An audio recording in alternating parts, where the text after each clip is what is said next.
get this, scientists in Russia have confirmed that they now know what happens to you after you die. Today we're looking at shocking TikToks and some that reveal government's hidden secrets. Every time a new baby is born, the Federal Reserve issues a secret birth certificate printed by a company called the American Bank. That way, the government can use people as currency to back the debt they have with the World Economic Forum, which owns the central banks of every nation on Earth. But the WEF is just a front for the Council on Foreign Relations, which masterminds the 9/11 attacks with the pretext to invade Iraq, take the oil, and install fast food chains to make people slow, fat, and easily abductible by the shape-shifting reptilian aliens it works with. Welcome back, guys. Thank you to all the channel members for support. Let's try to aim for 2,000 likes this video. And it still says that 60% of you guys are not subscribed, so make sure to smash that subscribe button. Let's go! Every time a new baby is born, the Federal Reserve issues a secret birth certificate printed by a company called the American Bank. That way, the government can use people as currency to back the debt they have with the World Economic Forum, which owns the central banks of every nation on Earth. But the WEF is just a front for the Council on Foreign Relations, which masterminds the 9/11 attacks with the pretext to invade Iraq, take the oil, and install fast food chains to make people slow, fat, and easily abductible by the shape-shifting reptilian aliens it works with. That was the basis of the New Deal. But ever since, they've been slowly replacing all the world leaders to create a nuclear holocaust to make global warming root for their takeover. That's how they made up the Cold War by sending a rocket to space to bite Neil Armstrong while Cooper was faking the moon.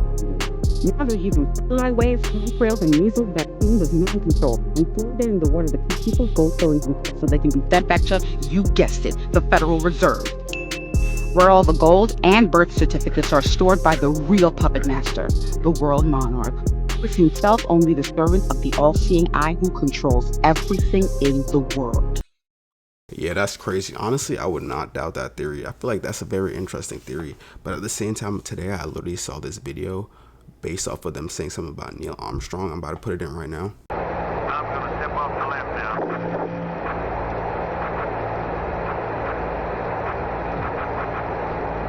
It's one small step for man, one giant leap.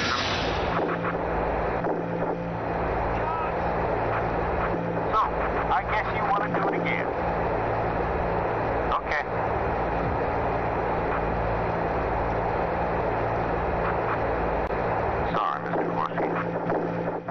And sometimes I'll be thinking to myself, like, yeah, the space landing could be fake, and it probably was. Maybe it really was fake.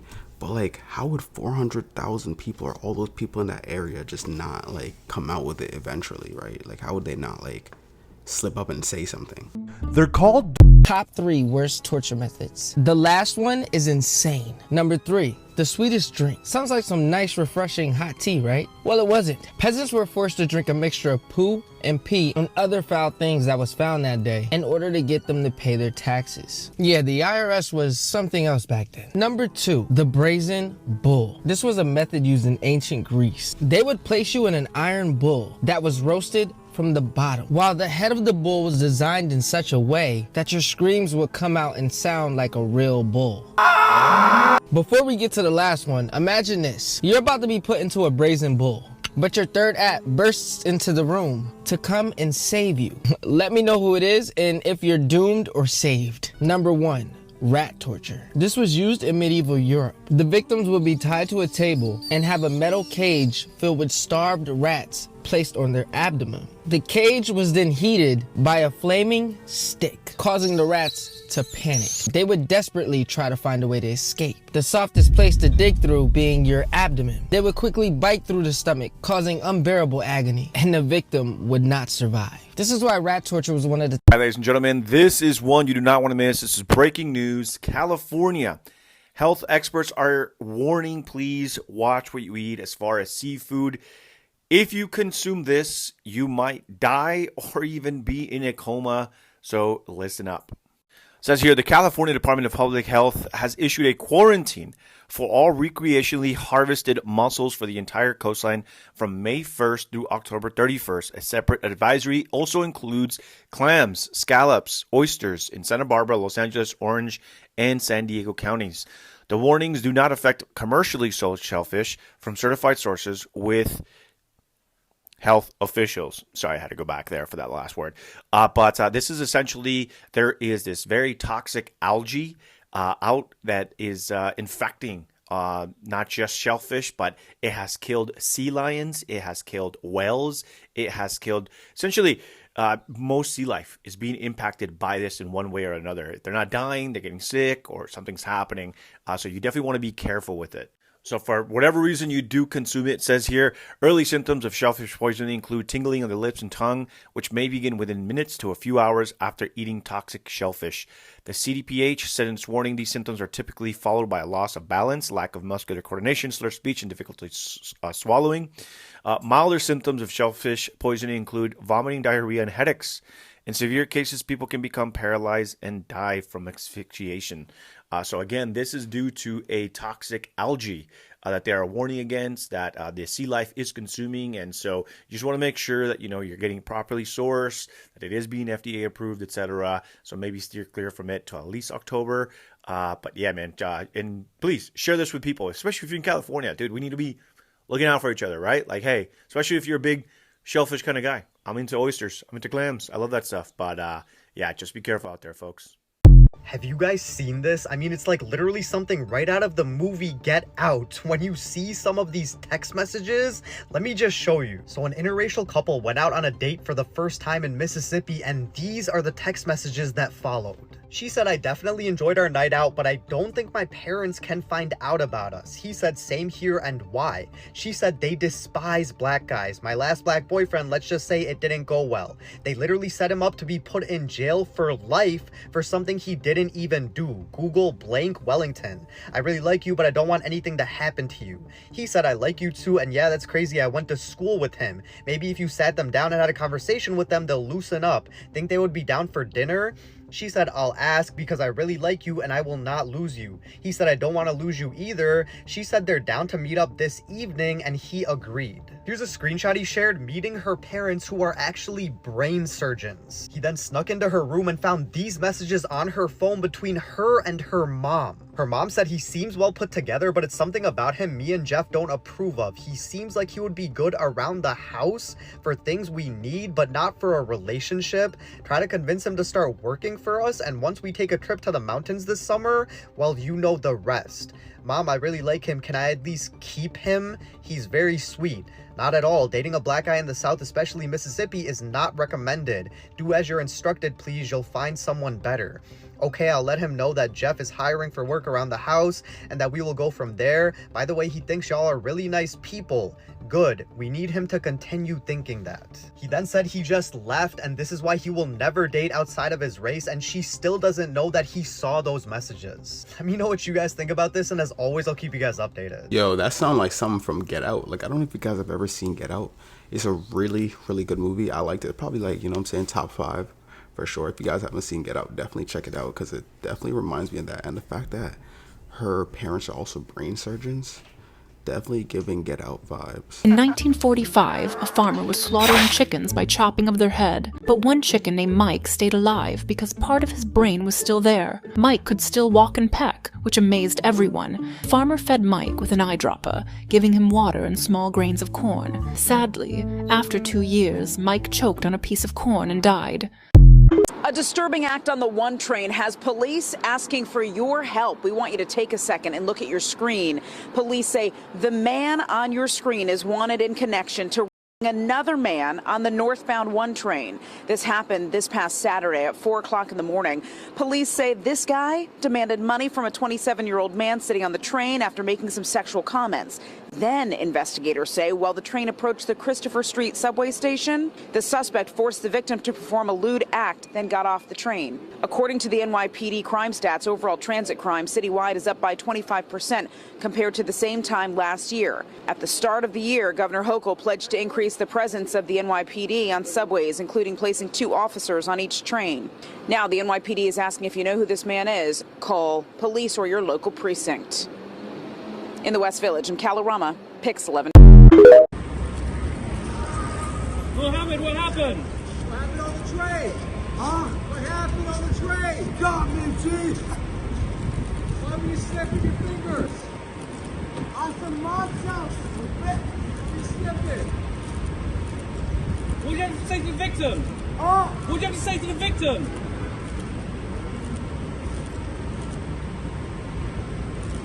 Save the victim. victim. What is that? What do you have to say to the victim? Why did you do it? You know, we don't do that. We don't do that stupid stuff. We're not gay. Do it. He's not gay. I'm not gay. Do it. He's not gay. That's what I'm saying. That's what I'm saying.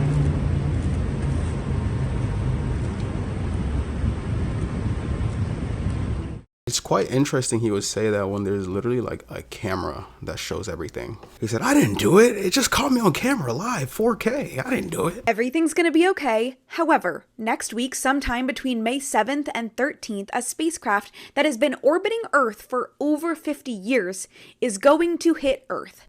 This is insane. A spacecraft called Cosmos 482 was launched in 1972. It was meant to travel to the planet Venus to explore its incredibly hot and toxic and acidic atmosphere and surface. But instead, things went wrong and it broke up into pieces in orbit around Earth, where some of it has been for the last 53 years. And now a chunk is falling to Earth, and astronomers believe it's the chunk that was supposed to land on Venus. And that's the problem, because normally when satellites and stuff come back to Earth, they burn up and disintegrate when they re-enter Earth's atmosphere. But this was meant to go to a planet, a crazy planet, Venus. So it has a heat shield and it's meant to withstand up to 300 Gs of acceleration. So there's a really good chance it does make it to a planet's surface, just the wrong planet. It's probably gonna hit Earth. It's not super big, it's only about 1,000 pounds and about 3 feet in diameter, but it will be traveling incredibly fast because it will basically be falling from outer space. This is what the orbital path is looking like, so there's a good chance it'll land somewhere along this line, and a lot of it's over the ocean, and it could land somewhere else. Or maybe it's been in space for so long and traveled through so much radiation that its heat shield sucks now and it doesn't hit the surface. But it would not hurt to keep an eye out. This is the most terrifying torture of the olden days to do it. First of all, your hands and feet are tied, and bamboo plants are planted under your body. And bamboo grows 3 feet every day. And with the sharp tips of bamboo, bamboo comes out tearing your body in one day.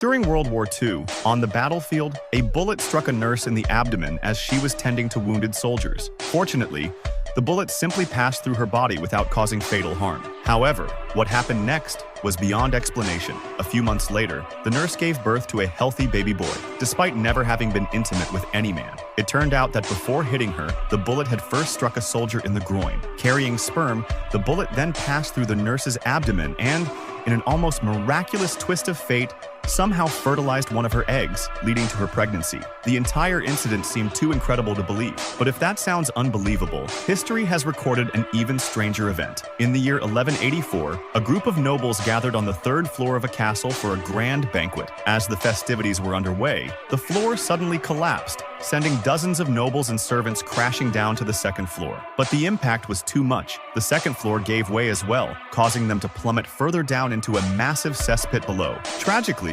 about 60 nobles drowned in the 4-meter-deep pit of waste. Ironically, the cesspit had been scheduled for cleaning the day after the banquet. No one could have predicted such a horrific accident. It wasn't until several days later that the bodies were finally recovered. This that shit I be talking about, y'all. Y'all see this shit? They built a robot the size of a grain of salt. And I'm not even exaggerating. Look at this shit, y'all. That's the US penny. And that's the fucking robot, y'all. Do you see how tiny that shit is? Look like a fucking tick.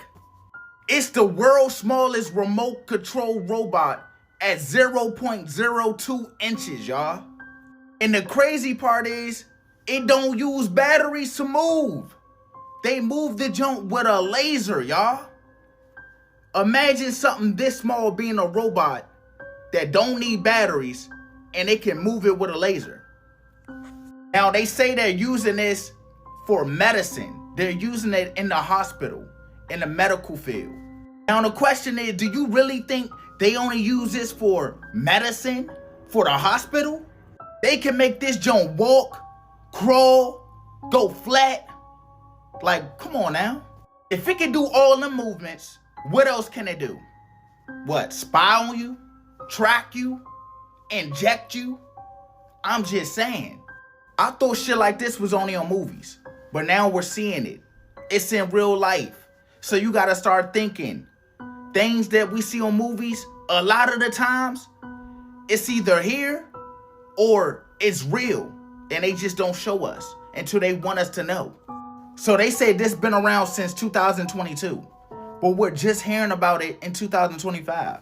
So over the course of them 3 years, what were they using this for?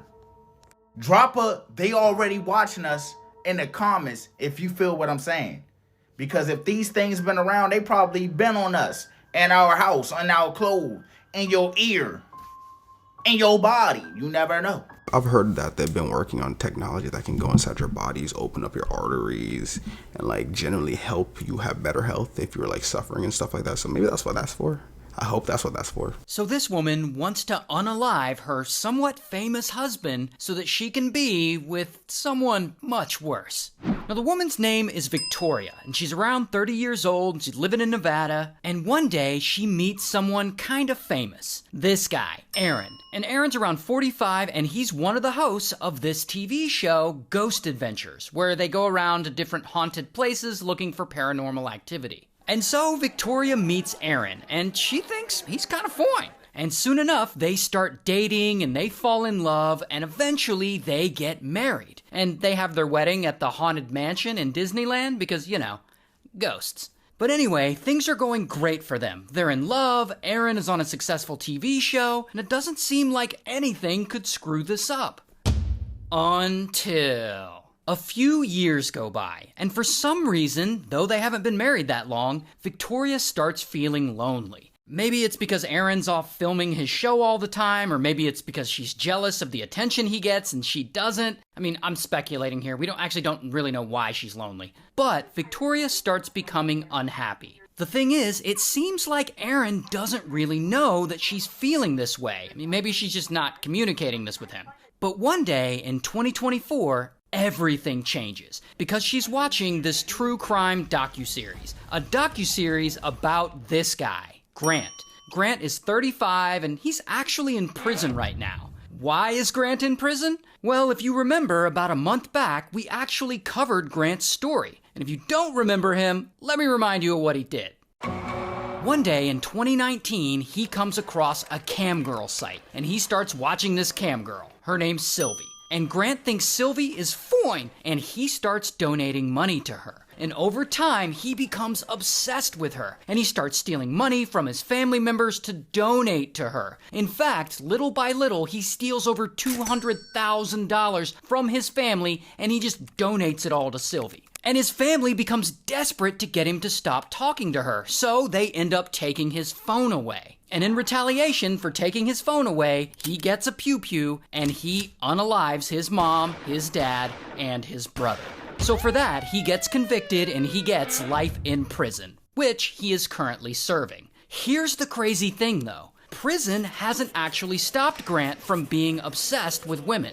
I mean, he's kind of well known now. Like, his story is famous. He's had a whole ass docuseries made on him. And because of that, I guess women around the country have been writing to him while he's in prison. Like, oh my God, you're so fine. As if he didn't just get convicted of murdering his whole family because he couldn't have this cam girl. No, these women want him. Like, sometimes he'll have phone contact with them and he'll respond all creepy like, "Hi, my precious little kitty. I want so many more pictures and videos, and this is just amazing that I get to see you like this. Those beautiful little that I just want to fucking bite on." Buh. So yeah, I guess in prison, he got game? Anyway, so back to Victoria. So in 2024, she watches this whole documentary about how Grant went crazy over a cam girl and unalived his whole family. And for reasons I'll never understand, she's like, oh, he seems like a nice guy. I really want to get to know him. And that is when apparently Victoria writes to Grant. And I assume he writes back. And soon they hit it off and they're communicating back and forth. And at some point, while in prison, Grant low-key gets a contraband phone, which is a cell phone that he would keep hidden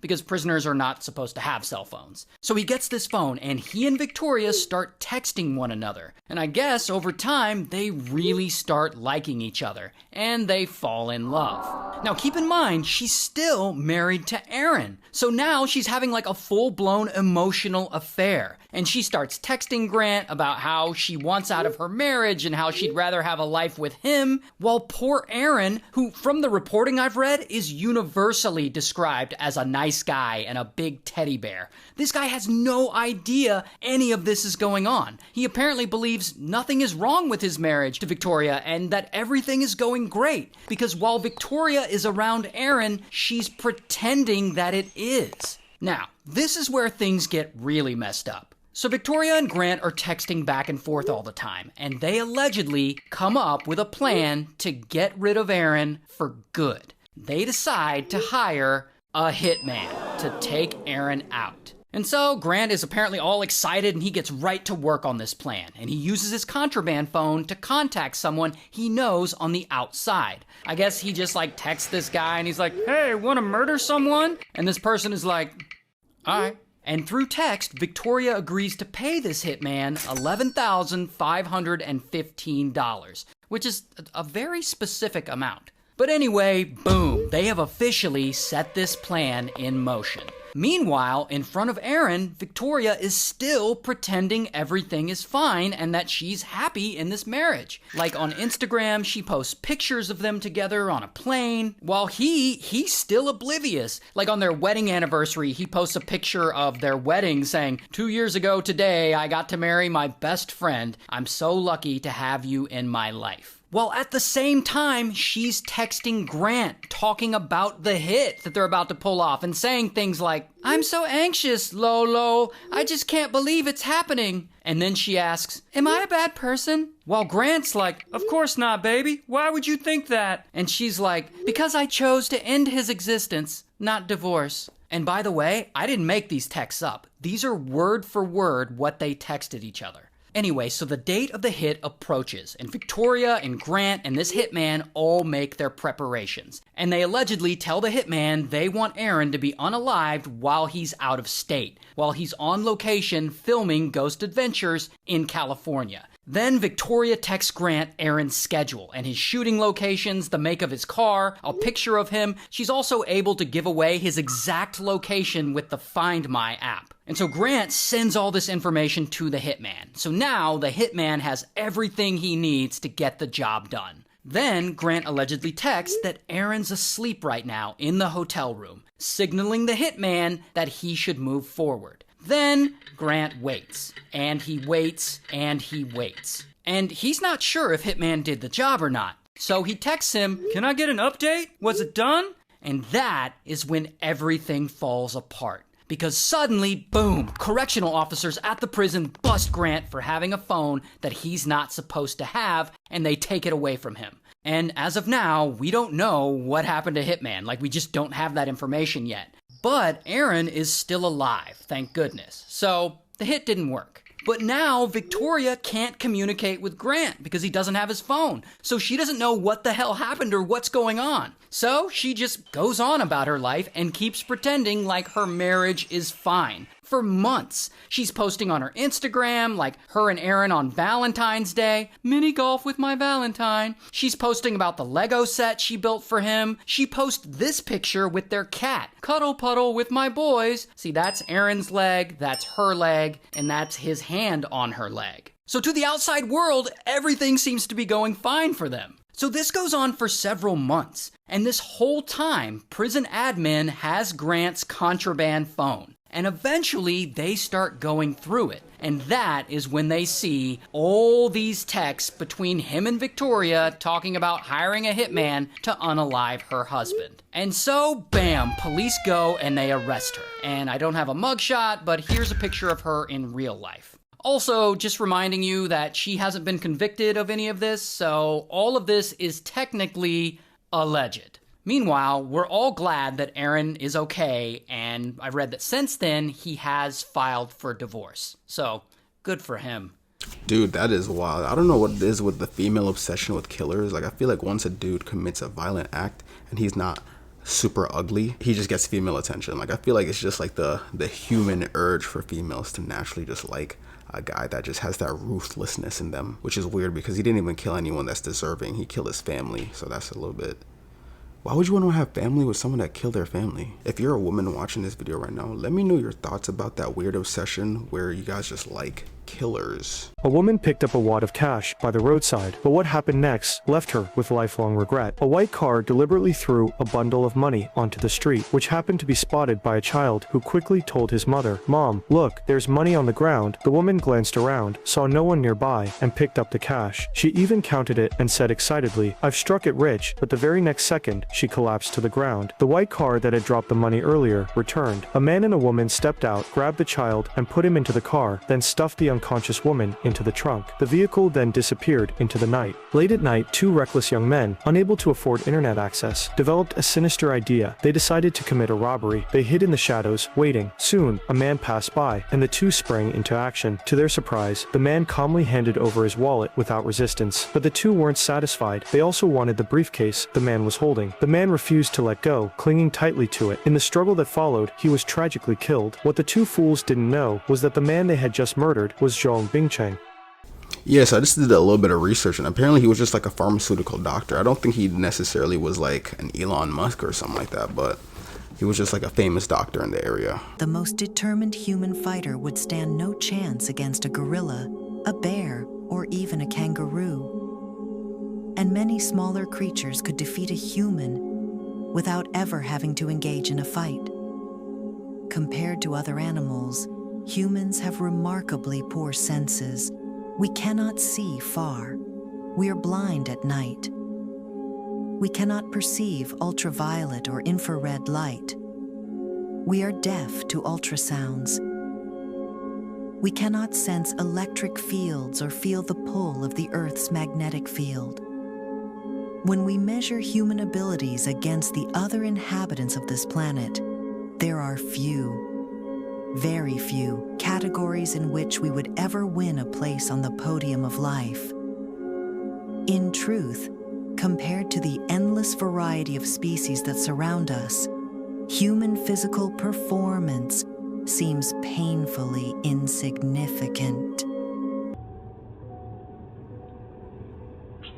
On June 29, 2022, in Wolverhampton, England, 16-year-old Ronan Kanda stepped out of his house around 3:30 p.m. He was on his way to buy a PlayStation controller from a friend who lived nearby. It was just a normal summer afternoon. Ronan had earbuds in, eyes locked on his phone, completely unaware the two killers were following him. CCTV footage shows two teens creeping just meters behind them. One was gripping a machete, the other a ninja sword. Earlier that same day, one of the boys, Prajit Vadisa, had picked up both weapons from a local post office. He had ordered them online using a fake name. That afternoon, Vadisa and his friend Sukhman Shergill believed they had spotted a boy who owed them money, a target, a hit, but Ronan wasn't that boy. He wasn't in a gang. He didn't owe anyone anything. He was just a quiet kid out to buy a controller. As Ronan walked down the street, completely oblivious, Vadisa struck first. He drove the ninja sword deep into Ronan's back, so deep it sliced through his ribs and reached over 20 centimeters inside his body. Ronan stumbled forward in shock, and then Shergill plunged a machete into his chest,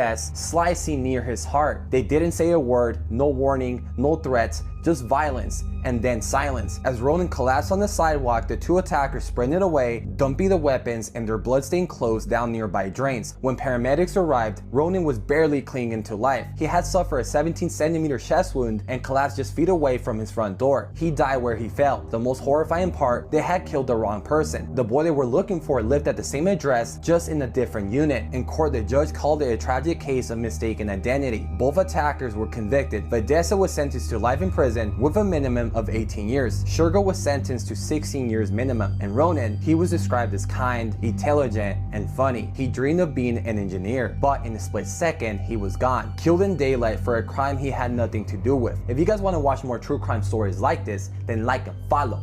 Brah! When I tell you, I wish I could unsee the video I just saw, y'all. A 20-year-old tourist was shredded by a shark, y'all. This happened in Mexico. He was a 20-year-old Michigan tourist, and he went to Cancun, Mexico, the beach in Cancun, Mexico. And they said that when they pulled him out the water, there was a video that's circulating right now on X. And oh my God, please do not watch it. When they pulled him out of the water, y'all, I thought it was, I honestly didn't even think it was a person. They're saying that he went into the water to rescue actually someone, as a way of rescuing someone, and he got caught in a wave and attacked by a shark. Now, this is him. They carried him out of the water, and obviously he did not make it. It took 72 hours to find him. His name is Alejandro. Y'all, they say he was a really sweet person. He's 20 years old, and he was a student in Michigan. This is so sad. They say the only thing they could identify him by was his head. Everything else was shredded. This is signs of a shark attack, y'all. They have not got the shark that did this to him. This is so heartbreaking. Honestly, they probably won't be able to find the shark. They do have ways of trying to track it down, but unfortunately, his remains were so bad that they couldn't even identify him at first. They had to ask his family for samples of DNA, and they matched it, and they said that the only thing was the head that was there. So Nicki Minaj, being a diva, sort of leads to this guy getting kidnapped. Let me explain.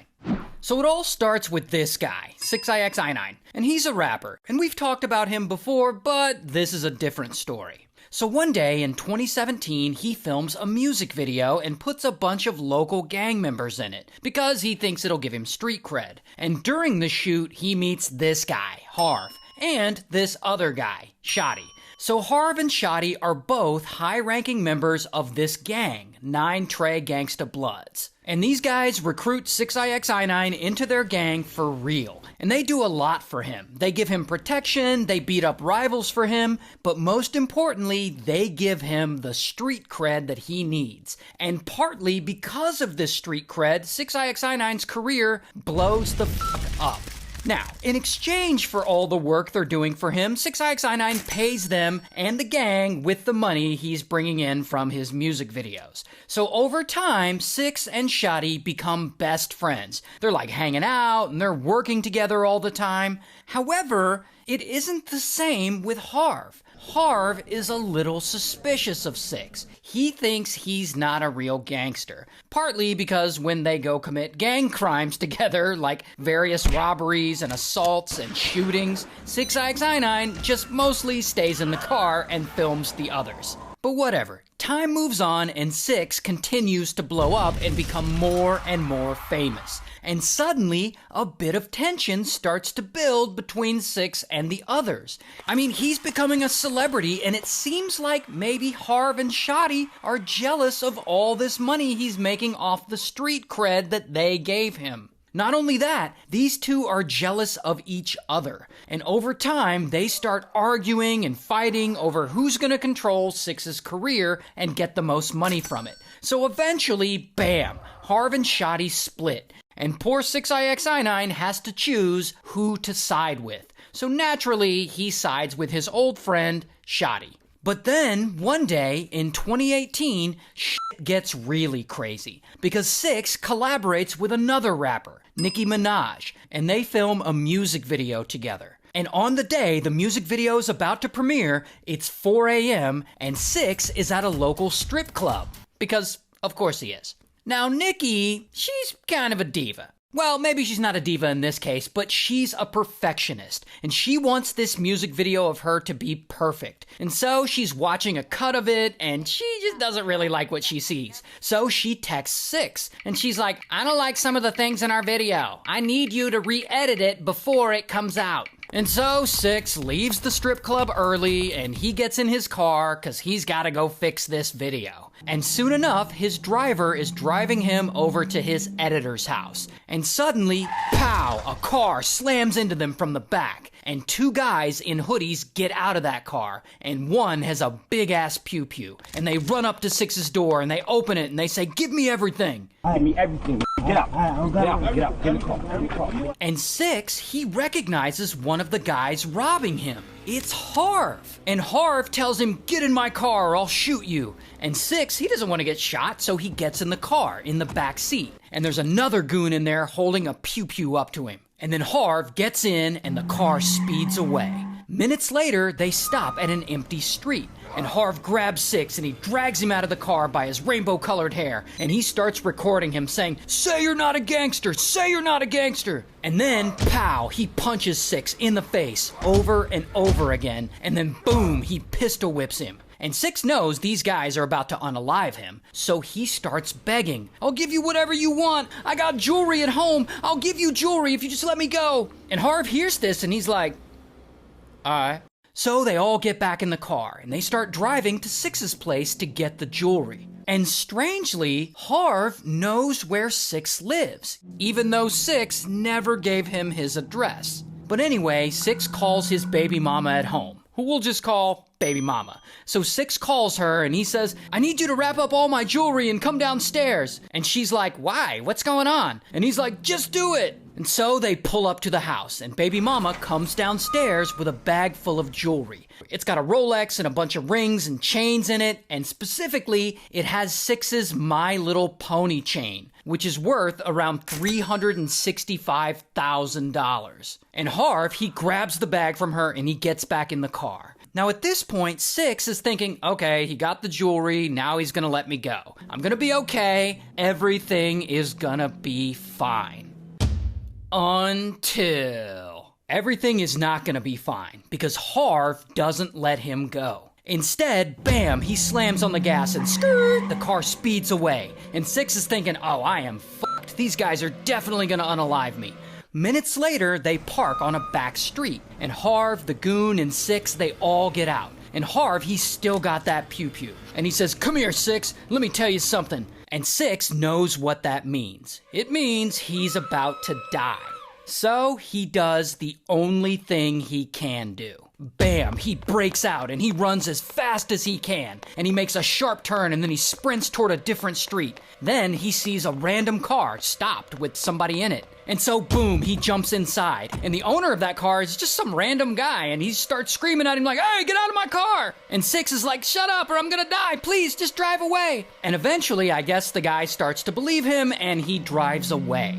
And so Six finally manages to escape Harv. And later, he's lying there in the hospital, recovering from all the beatings Harv gave him, and he's wondering, how did Harv know where I live? It's a brand new address. And only 2 people had this new address, Baby Mama and Six's old friend Shotty. So Six starts to wonder, is Shotty out to get me too? So fast forward a few months later, and Six is chilling somewhere, and he opens up Instagram, and suddenly he sees all these comments on his page telling him that Shotty is smashing with his baby mama. So of course, Six is pissed. So he goes and he confronts baby mama like, what's up with all these Instagram comments? And she denies anything romantic is going on between her and Shotty, but I guess Six doesn't believe her, and he flips out and he beats the shit out of her. So now, Six has been betrayed by baby mama, Harv, and his best friend Shotty. Like, you'd almost feel bad for him if he weren't such an asshole all the time. And to make it worse, because of all his past gang activity and all the crimes he's been involved in, the feds have been watching him for a long time. And eventually, they build up a strong enough case against him, and bam, they arrest him. Here's his mugshot. And they also arrest Harv, here's his mugshot, and they arrest Shotty, here's his. And they also arrest a bunch of the other members of their gang too. And so for all Six's past gang activity crimes, he's facing 47 years in prison. However, when the feds come to him, he decides to make a deal and snitch on Harv and Shotty. Sure, they were all in the gang together, they committed all of those crimes in the past together, but at the end of it all, Harv robbed him and Shotty allegedly smashed with his baby mama. And so, boom, Six snitches and he testifies against them in court. And he testifies against a bunch of the gang members, and this puts his ex-friend Shotty in prison for 15 years, and his kidnapper Harv in prison for 24 years. However, unfortunately for him, it destroys his street cred, as now he is widely criticized for being a snitch. So I guess the moral of the story is, if Nicki Minaj ever texts you to leave a strip club early, don't do it, because you might get kidnapped. Get this. Scientists in Russia have confirmed that they now know what happens to you after you die. I'm not talking about your body, that's just fucking worm food, we all know that. I mean, your spirit, if you like, your consciousness. I read it on the Russian version of Google last night called Yandex. I don't know why this is not all over fucking media right now. I've not slept a wink. So, if you don't know, Russia's largest tech company, Vladtech, have spent the last 10 years creating an interface to your brain that somehow embeds a code into every atom of you. So when you die, they can then locate that code within you, and it's like an Apple AirTag but on a more expensive, grander level. So they can basically see where your electricity, spirit and memories go to, and they call it a SIC code, soul identity code or something like that. And what they just discovered was fucking mind-blowing. So the first volunteer who passed away, they followed his code but lost it because it was travelling faster than anything they can record. An hour later, when the computers caught up and refreshed, if you like, the SIC code settled in another galaxy called, I've written it down somewhere, Jade's GSZ140, which is over 1 billion light years away. It's one of the furthest galaxies that we know of. This is life-changing for us all, of human beings. I cannot believe no one's talking about this. And apparently the scientists don't know why it stopped there. Do we all go there? You know, what's it doing there? It's... I'm speechless. Dude, who knows where your consciousness really goes when you die? It could go to a whole nother different plane of existence. Scientists just made one of the biggest discoveries ever, and people are losing their minds. So you've probably heard of hydrogel before, which, you know, if you used to play with Orbeez or anything like that, that's what it's made of. And there's many other things that it is used for. Now we all know the pain of getting a cut, or especially a bad injury or wound. What they do is they plaster it up, they bandage it up, and it's going to take quite a long time to heal, right? Depending on how bad the cut actually is, it can take anywhere from a month, 2 months, even up to a year if it's really, really bad. But scientists at the University of Bayreuth in Germany have just made one of the craziest discoveries ever, and I'm not joking when I say this is literally groundbreaking. What they've done is develop a hydrogel so advanced that it is paper thin, and somehow it mimics human skin. Yeah, in a number of ways such as flexibility and also taking on its healing capabilities. So this tiny thin sleeve that will be put on instead of like a bandage will now be able to heal wounds 90% in 4 hours and fully within a whole day, which is absolutely game changing for the world, and once this becomes mainstream when they've done more testing, it's insane. We now know exactly what happens when you're in a coma, and let's just say it ain't pretty.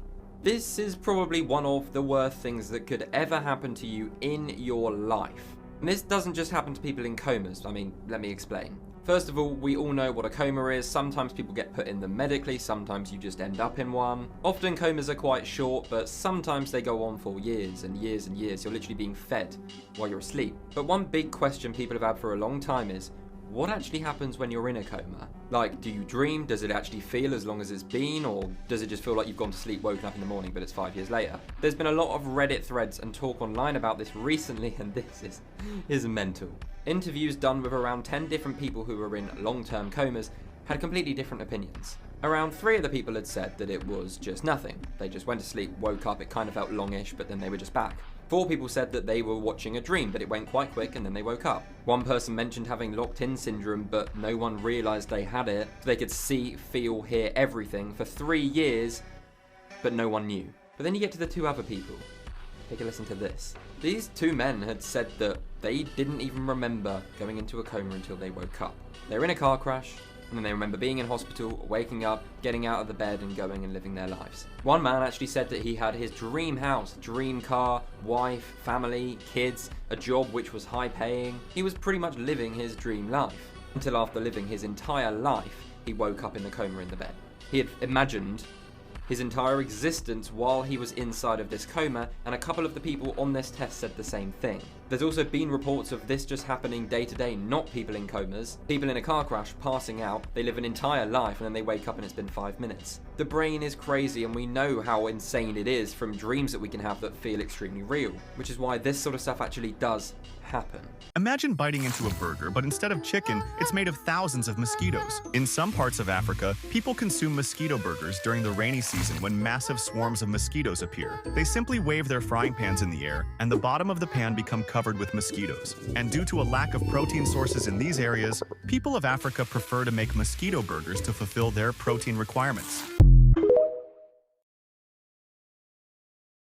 Okay, this is pretty massive. A new study shows that Antarctica, the giant frozen continent that's been melting for years, has just seen record-breaking growth in ice sheets for the first time in decades. So according to this brand new study out of China's leading climate research university, from 2021 to 2023, the Antarctic ice sheet experienced a record-breaking increase in overall mass. And data NASA published in March confirms this finding as well. And that's pretty significant because, as you can see, it's been losing approximately 150 gigatons per year for decades. And it's not just that, because data from the NSIDC covering the period from March 2024 to February 2025 indicates that the surface mass balance from the Antarctic ice sheet was nearly 200 billion tons above the 1981 to 2010 average. However, caveat to all of this good news, as of right now, climate scientists believe that this is a short-term anomaly, not a reversal in trend, and West Antarctica continues to experience significant losses. But the question is,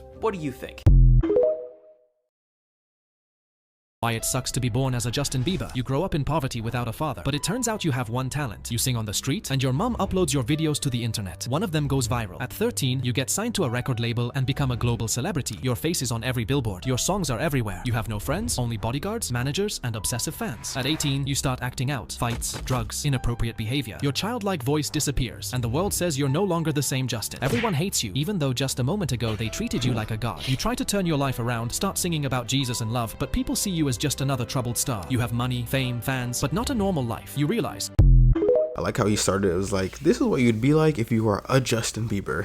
I feel like Justin Bieber definitely went through a lot. I mean, fame at that young of an age is crazy, because a lot of people probably would be like, yo, I would love to be famous and rich at 13. But the amount of baggage and like stress, and just how tiring that must be, should be insane. I feel like once you hit your 20s and you get rich and famous, it still could be a burden, but I feel like, you know what I'm saying, it's way more manageable than being a 13-year-old kid and has no idea what's going on in the world. You barely even know like division, and you're out here being rich and famous, millions of dollars. Everyone's looking at you like a god. That's crazy. But remember, like goes for 2,000. Thank y'all for watching. If you guys like this video, YouTube says you guys will like this video. So remember to click this video right here. Click it. It's pretty good. It's a good video. Trust me.